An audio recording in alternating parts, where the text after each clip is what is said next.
The Search for Self as a Carib Woman by Hannah Call.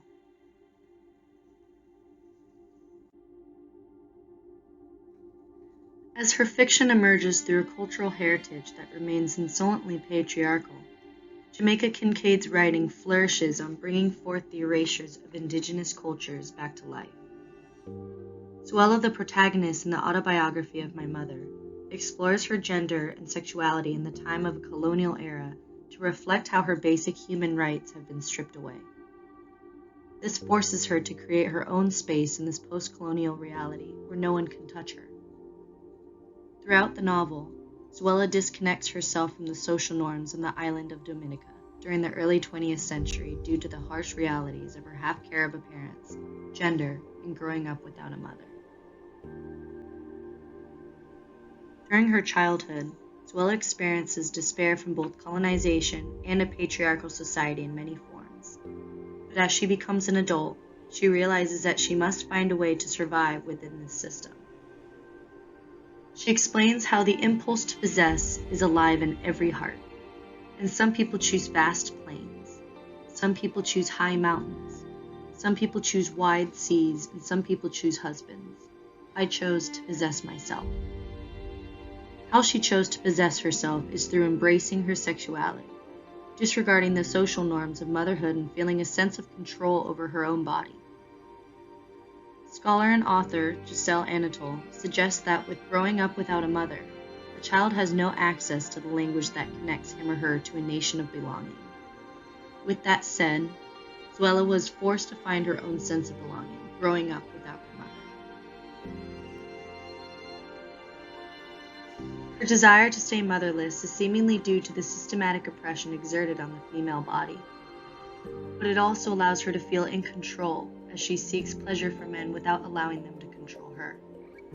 Xuela's husband hopes for her to become pregnant, but she refuses to bear children and bring them into the world in which she suffers. Instead, she focuses on the physical pleasure of sexual acts to feel self-assured and in control in her relationship. Each movement in the bedroom, she is the director, playing with the perceived roles of gender dynamics and male domination for her own personal gain. English scholar Gary Holcomb argues that through these actions she becomes fascinated by the feeling she takes from exposure and restraint, as she subverts the relation of passivity and bondage to activity and agency or dominance. Xuela is able to escape into this manipulated state of being through small rebellions, such as refusing to become a mother and finding a source of pleasure in the bedroom rather than finding love and acceptance.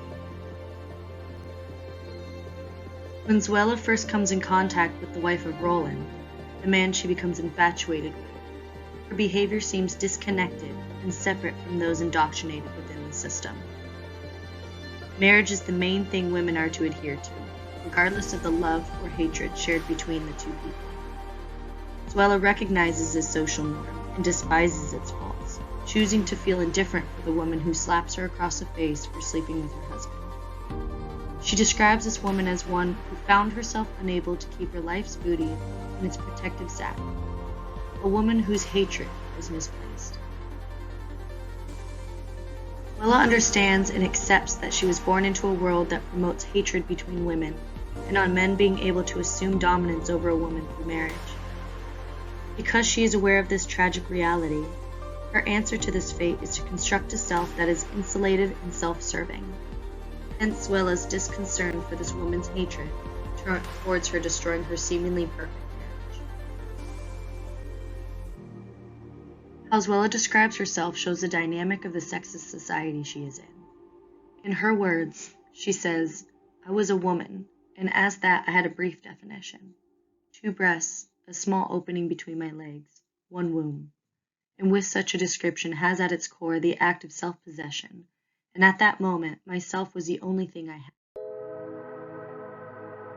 This matter-of-fact portrayal of herself expresses her deep grief of the systematic oppression applied to women. Becoming aware of this discriminating reality, Xuela can manipulate her reality to one that is self-serving. Veronica Gregg, a scholar in women's studies and Caribbean literature, explains that this manipulation is where the protagonist is able to serve herself because she understands the cultural practices, which, though unacknowledged and subterranean, remain very powerful. Towards the end of Autobiography of My Mother, it is important to recognize that Xuela never truly overcomes the tragedy and loss from her past, because she utilizes these realities of being a Carib woman into her adulthood. Growing up without a mother had forced her to create her own sense of belonging, and the patriarchal aspects of her society made her acknowledge that this belonging is to be set outside the social norms of her postcolonial reality. Kincaid's protagonist may not have found acceptance or purpose by the end of the novel, but I would argue that this sort of justice is not necessarily possible for an indigenous woman growing up in a colonized country.